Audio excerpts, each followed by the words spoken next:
Bismillahirrahmanirrahim. Assalamualaikum warahmatullahi wabarakatuh. Alhamdulillah ya Rabbana alimna ma jahilna wa dzakirna ma nasina wa anfa'na ma 'allamtana innaka antal alimul hakim. Asyhadu an la ilaha illallah wahdahu la syarikalah wa asyhadu anna Muhammadan 'abduhu wa rasuluh. Allahumma salli wa sallim wa barik ala sayyidina Muhammad wa ala alihi wa sahbihi ajma'in, amma ba'd. Qala Allah Ta'ala fil Qur'anil Karim, bismillahirrahmanirrahim. Qul huwallahu ahad, Allahus samad, lam yalid wa lam yulad wa lam yakul lahu kufuwan ahad. Shadaqallahul azim.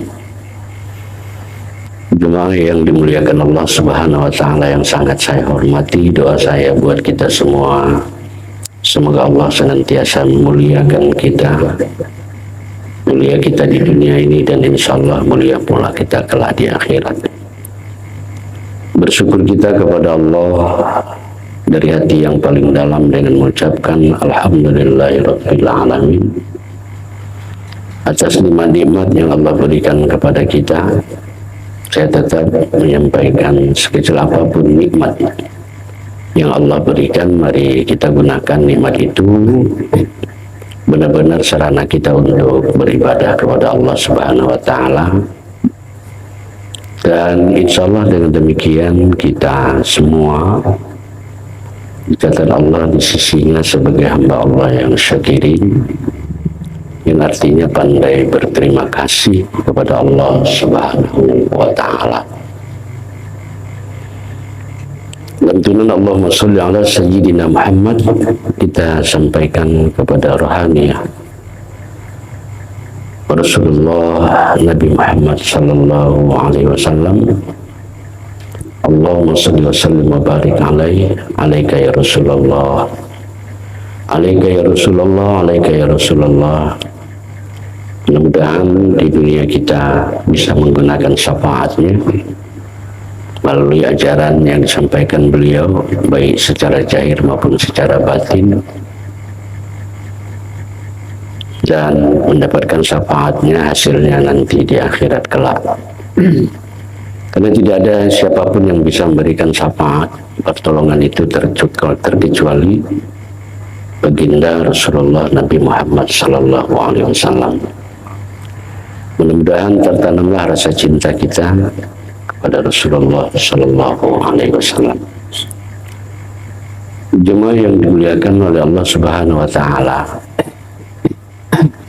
dalam rangka mengesahkan Allah, ada 4 hal Allah itu kita esahkan. Yang pertama, Allah itu kita esahkan melalui zatnya.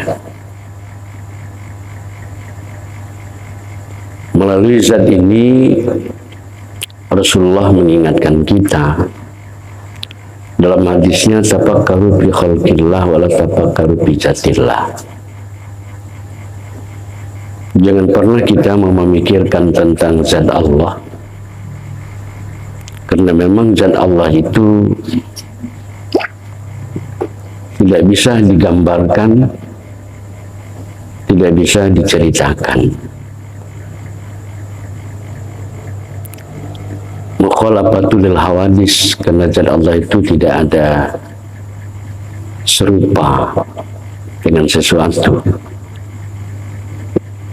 Maka hal ini ringan kedengarannya, tapi penting kita tanamkan di hati. Kalau kita tidak akan bisa bertemu dengan zat Allah sampai bila dan kapanpun, cukup kita meyakini bahwa zat Allah itu ada. Karena zat Allah itu bukanlah tersusun dari beberapa molekul. Tidak. Maka sesudah ditanamkan ini di hati kita yang paling dalam, ada waktunya, saatnya nanti kita diuji. Kapan ujian itu? Ketika kita menjelang menghadapi sakaratul maut. Maka iblis laknatullah, dia akan menggunakan SK yang ia terima saat seorang itu jaza. Maka iblis itu datang, dan yang melihat itu adalah orang yang menghadapi sakaratul maut itu. Maka iblis itu akan berkata, akulah Tuhan yang selama ini kau sembah, akulah Tuhan yang kau cari-cari selama ini. Dan orang sekitar kita nggak tahu. Tapi kita waktu jaza itu, inilah saat-saat ruh kita itu mau keluar dari jasad. Godaan ini sangat luar biasa. Maka disinilah pentingnya kita mengaji tentang tauhid ini. Karena dalam kita mengaji sudah dipastikan kalau siapapun dalam bentuk apapun, kita tidak bisa bertemu dengan zat Allah. Maka keyakinan yang kita yakini itulah yang akan berhadapan dengan itu. Maka oleh karenanya jangan kita buruk sangka. Ya, kalau ada orang meninggal dunia, ditalkinkan, diajari dia kalimat la ilaha illallah. Kadang-kadang dia geleng-geleng kepala gitu, seolah-olah menolak ajaran kita. Tapi jangan cepat mengambil kesimpulan, boleh jadi dia geleng-geleng kepala itu karena bersamaan dengan itu iblis laknatullah itu menggoda. Ya, menggoda. Nah, ini diuji pada waktu yang sedemikian. Tapi setelah tertanam keyakinan kita dengan seyakin-yakinnya bahwa zat Allah itu tidak bisa kita lihat, kita pandang, bahkan kita wajib menolak kalau hal yang seperti itu terjadi. Jangankan mau sakaratul maut, di dalam beribadah pun kita kalau ada yang datang berpakaian serba putih, mungkin kita sedang beramal di tengah malam, maka itu jangan ditolak, jangan diterima, tolak. Ya, jadi itu tanamkan gitu. Nah, karena kita memang dalam rangka mengesahkan zat Allah, maka sesuatu yang terlintas di hati dalam pikiran ini Allah, maka stop. Ya, jangan sekali-kali. Yang kedua, jemaah yang dimuliakan oleh Allah, Allah itu diesahkan, yakni diesahkan Allah itu melalui sifat. Ya, melalui sifat Allah. Wa fi anfusikum afala tubsirun, dan akulah di dalam diri kamu itu tapi tak pernah kamu perhatikan. Maka mari kita menjawab keinginan ayat itu, insya Allah ya Allah mulai malam ini kami perhatikan. Karena itu amanahmu. Karena itu engkau titipkan di diri kami. Jemaah dimuliakan Allah, inilah amanah yang harus kita jaga. Apalagi kita sudah tahu isi amanah itu. Maka wajib bagi kita. Ya. Jemaah yang dimuliakan oleh Allah, mengesahkan sifat Allah itu, yakni tiada yang berkuasa. Yang berkuasa itu hanya Allah. Yang berkehendak itu hanya Allah. Yang mengetahui itu hanya Allah. Yang hidup di diri kita ini itu adalah sifat Allah. Yang mendengar, yang melihat, yang berkata-kata itu adalah sifat Allah. Sedangkan kita tidak punya sifat sama sekali. Ya. Dan jangan dicoba-coba mengatakan sifat itu adalah sifat kita. Kalau itu kita akui sifat kita, itu hukumnya syirik. musyrik, innamal musyrikuna najasun. Kita berada pada tataran yang kotor. Jadi jangan diakui. Karena dalam rangka mengesahkan sifat Allah, yang punya sifat itu Allah. Nah, inilah tujuan kita mengaji tentang ma'rifat. Tujuan mengaji ma'rifat itu kita mampu membedakan mana yang muhaddas dan mana yang qadim. Mana yang kekal, mana yang berubah. Mana yang ada dan mana yang tiada.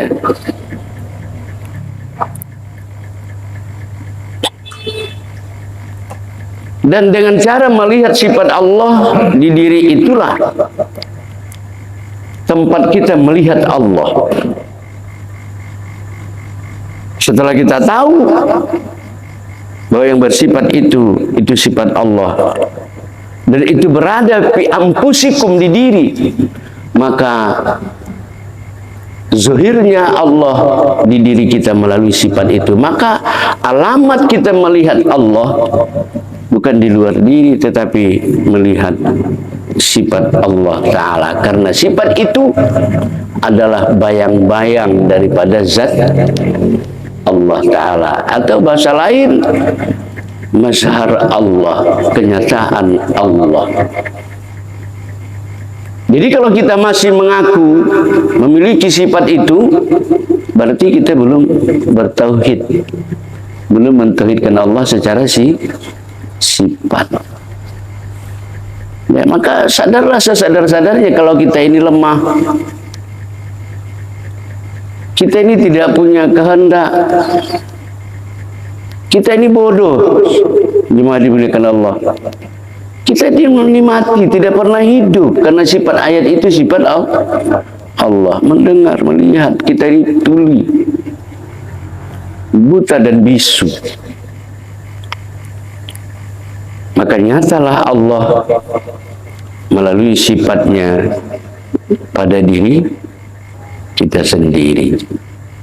Nah, kalau begitu, melalui keterangan ini pahamlah kita bahwa Allah sudah nyata di diri. Ya, bagaimana melihat Allah?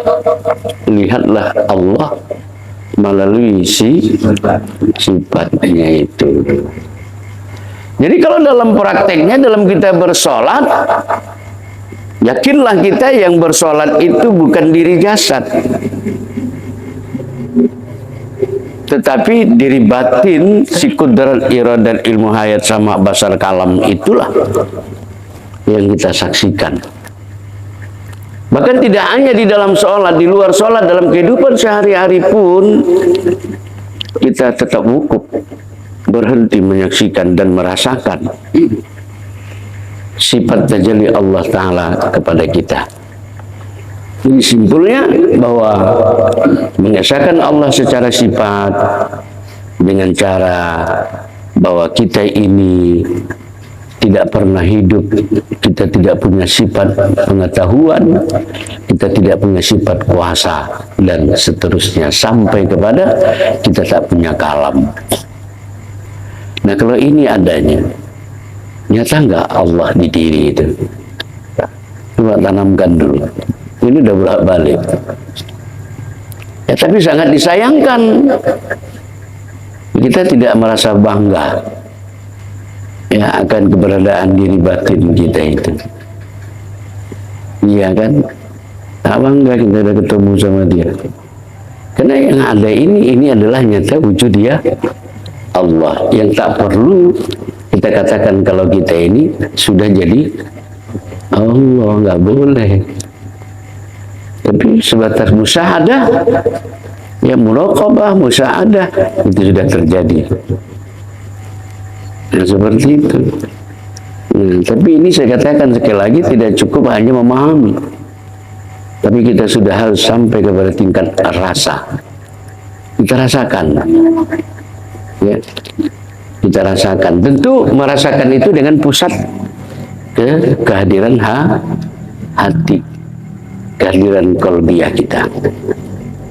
Yang ketiga, kita esakan Allah itu dengan mengesahkan af'al. Apa af'al itu? Perbuatan. Maka kalau bahasa saya, apapun yang terjadi di alam ini itu adalah karya Allah. Ya, Allah ingin memperlihatkan afalnya, perbuatannya. Ya, kalau pada diri kita, apalah Allah itu dari ujung rambut sampai ujung kaki, kulit, daging, tulang, sumsum ini adalah afal Allah.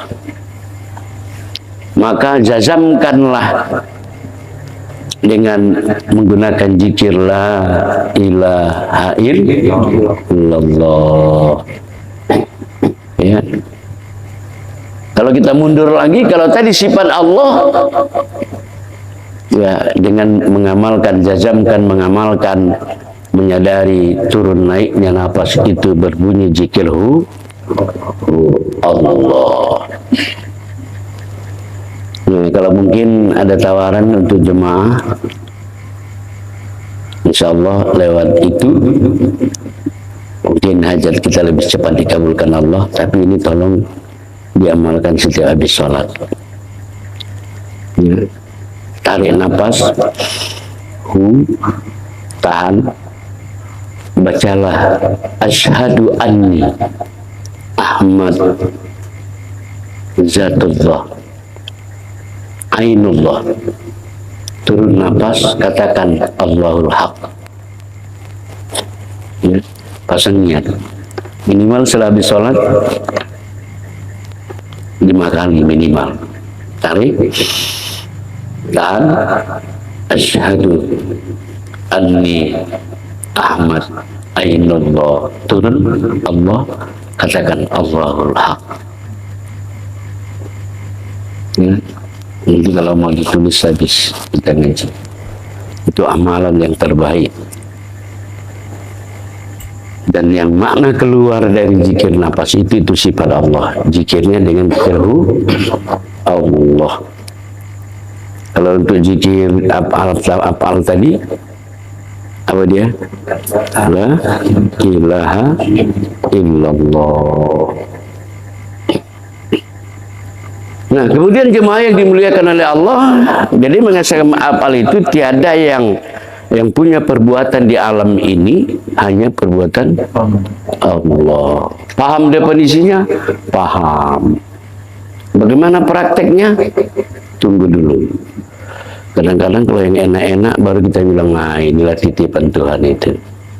Ya kan, kalau ujian cobaan, ya tidak dipandangnya Allah lagi di situ. Gara-gara kaulah maka batal jual beli ini. Iya kan? Betul enggak? Kalau gara-gara kau, pasti aku tadi enggak jatuh. Memang dasar kau ini. Nah, itu kan aplikasinya itu. Jadi tidak ada la tataharaku zaratun la tataharaku syai'in illa bi izni. Takkan ada bergerak sesuatu itu tanpa izin Allah. Apalagi kita ini lemah. Jadi kalau gitu yang mengangkat tangan ini ya dia itu apal Allah. Sadari itu. Yang ruku, yang sujud itu apal Allah.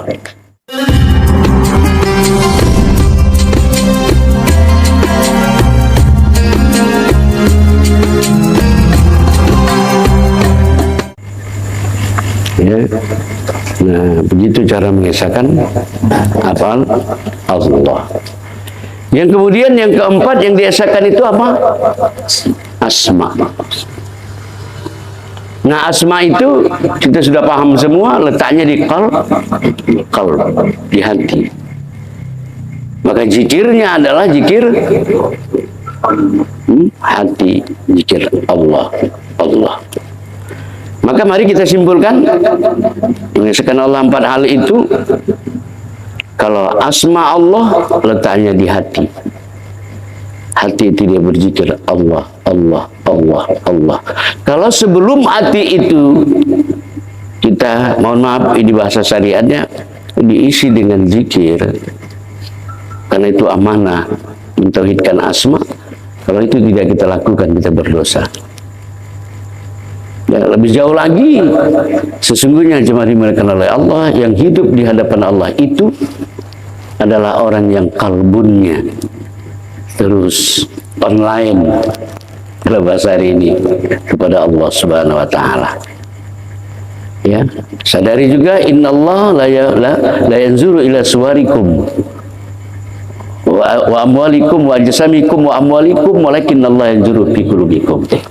Enggak ada dilihat Allah wajah fisik kita, harta kita, enggak ada. Yang dilihat Allah adalah hati. Maka mulianya seseorang itu kalau hatinya terus dia rasakan berzikir kepada Allah. Ya, kita berzikir la ilallah. Kalau hati kita ingat sama Allah, dia tetap menyebut Allah, Allah. Kita tetap berzikir la ilallah. Dalam sembahyang, hati tetap berzikir sama Allah walaupun kita Bismillahirrahmanirrahim. Terus saja berzikir. Alhamdulillahirabbil alamin. Hati terus. Ya. Ketika kita ruku, Allahu Akbar, hati terus berzikir. Sami Allahu liman hamidah. Kenapa? Karena kiblat kita adalah hati. Ya, jangan kita itu yang kita ingat itu adalah bacaan, jumlah rakaat, jangan. Terus hati itu isi dengan itu. Nah, jemaah dimuliakan oleh Allah. Ya, qalbul mu'minina baitullah. Hati orang mukmin itu rumah Allah. Teruslah diam di situ. Ya, berwukuflah di situ. Kalau besok saudara-saudara kita wukuf di Arafah, ya mereka berzikir kepada Allah. Kita pun bisa juga wukuf. Terus di situ saja. Ya kan? Makanya kita perlu bersunyi-sunyi. Ya, karena itu bisa kita lakukan ketika di tempat yang sunyi. Kalau tempat yang ramai, jumpa pula kawan, banyak pula cerita humornya, melalaikan kan, melalaikan kepada Allah. Tapi kata orang, humor itu sehat menurut logika, menurut kajian tasawuf. Yang banyak tertawa itu adalah membuat hati kita itu buta, sakit. Tak boleh. Nah, mari yang kita masuk yang keempat tadi, mengutarakan asma Allah di hati. Pikirnya Allah, Allah.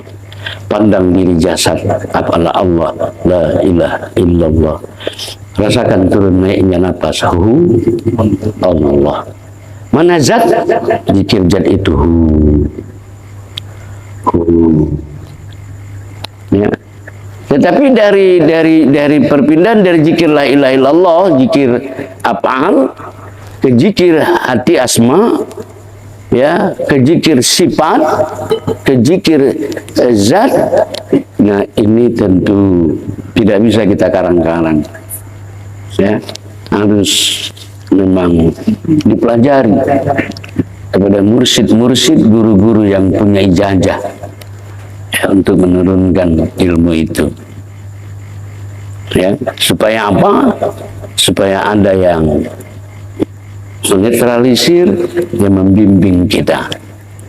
Ya, karena berzikir kalbun itu, ya kadang-kadang ada orang dirasain berzikir hati itu, katanya waktu berzikir itu datang orang pakaian putih, enggak dia kenal. Dia ikuti, katanya dibawanya aku jalan-jalan ke tempat yang enggak pernah aku tahu. Ya, dia ikuti itu. Ya, begitu selesai dia zikir, dia pun bercerita sama temannya. Kebetulan temannya itu udah paham kaji. Nah, malu kita menceritakan itu. Kenapa? Sebelum zikir itu diawali dengan ilahi antamak sudi warido kamat lubi. Ada lagi katanya dia berjumpa dengan orang rambut panjang. Dan dia kasih saya amalan bisa jadi orang kebal. Bukan itu tujuannya. Ya, kita tujuan berzikir itu, dia merasakan betapa nikmatnya hidup serta Allah. Seperti itu yang dicari. Jangan yang aneh-aneh. Jadi cuma dimuliakan oleh Allah, bahasa candanya saya munculkan malam hari ini bukan sampo aja yang ada 3 in 1. Ternyata zikir pun ada di diri kita ini 3 in 1. Zikir jasad la ilaha illallah. Zikir asma bunyinya Allah, Allah. Zikir sifat, turun naiknya nafas hu Allah. Nah, man kharaja nafasin, barang siapa yang tidak pernah mau tahu, tidak mempelajari dengan penuh kesadaran, yang dia tidak tahu betul napas itu turun naik berzikir Allah, dan dia tidak pernah merasakan itu, andaikan dia mati, matinya terhina. Bunyan, khinjir, anjing dan babi matinya. Jemaah yang dimuliakan oleh Allah Subhanahu wa taala, jadi 4 hal itulah yang harus kita esakan Allah. Semua itu ada pada diri kita. Melihat asma Allah di diri, melihat amal Allah di diri, melihat sifat Allah di diri, melihat zat Allah, karena zat Allah rahasia, ya juga di diri. Nah, kenapa dirahasiakan zat itu? Karena memang zat itu laisa kamitslihi syai'. Tidak ada. Nah, jadi kalau begitu kita memahami diri kita ini bukanlah diri kaleng-kaleng kata orang sekarang ini, tapi diri kita ini diri yang bertauhid kepada Allah. Nah, maka bisa sekali aktif tiga-tiga itu dalam berzikir, bisa. Maka kalau kita tadi berzikir la, jadi ikut di hati tetap berzikir Allah, la ilaha illallah, Allah. Ya, satu zikir, satu nafas. Kalau mau di paralel kata orang hari ini. Ya, berzikir la ilaha illallah. Hati tetap berzikir Allah. Tetap jangan putus. Nah, mengamalkan kaji kita ini pun begitu. Ya, kita rasakan sifat Allah itu. Pakai apa merasakan? Menggunakan qalbun. Ya, menggunakan hati itu. Nah, jadi terlihatlah diri kita ini seperti ada gambar yang sering kita lihat, tulisan la ilaha illallah Muhammad Rasulullah, gambar orang sedang tahiyat. Iya kan? Nah, coba lihat yang berdiri itu, sembahyang itu alif. Ketika kita ruku, huruf ha. Ya, ketika kita duduk itu huruf lam lagi. Ya, jadi huruf dari Allah itu sendiri. Atau katakan sholat itu berasal dari anasir diri kita. Ya, diri kita ini berasal dari air, angin, api, tanah. Ya, sifat apa namanya, api itu berdiri, angin itu datar. Ya, dari sifat itu, dari asal diri itu. Nah, jadi gambaran pelaksanaan sholat itu nyata betul sifat Allah dan tulisan Muhammad pada diri kita. Coba nanti lihat buku, lihat kitab-kitab yang mengatur tentang hal itu. Jadi jemaah dimuliakan oleh Allah, mari sama-sama kita mengesahkan zat Allah. Kalau zat Allah itu tak serupa seperti bayangan, tapi yakini saja kalau zat Allah itu ada. Sifat Allah nyata di diri. Menjadi apa? Menjadi sifat. Af'al, asma, nyata di diri. Itulah makanya dikatakan mentolaba ghairin nafsi, barang siapa mencari Tuhan di luar dirinya, dia orang yang tersesat, karena Allah sudah nyata di diri kok. Lihat diri jasad la ilaha illallah masuk ke dalam Allah, sudah masuk, turun naik nafas, rasakan Nah, aktif tiga-tiga itu. Maka insya Allah di sana ada pertolongan Allah. Karena kita melihat yang maha, maka menghasilkan yang maha juga. Ya, mudah-mudahan ini bisa kita pahami untuk dapat kita ketahui dan bisa kita amalkan di dalam kehidupan kita sehari-hari. Nah, inilah makna wa huwa ma'akum aina ma kuntum fasama wajhullah, aku serta kamu dimanapun kamu berada. Jadi kalau ibarat susu, ku kasihlah malam ini susu zat, sifat, asma dan af'al Allah. Nah, kira-kira sudah bisa merasa hebat? Nggak usah takut-takut. Ahli maksiat sekarang ini berani berbuat maksiat terang-terangan. Masa kita memamerkan gaji kita? Nggak berani. Iya kan? Orang memamerkan maksiat terbuka kok, rame-rame. Nah, kita pamerkan sifat Allah di diri itu. Ya, ingat la ilaha illallah, masuk ke dalam Allah, rasakan.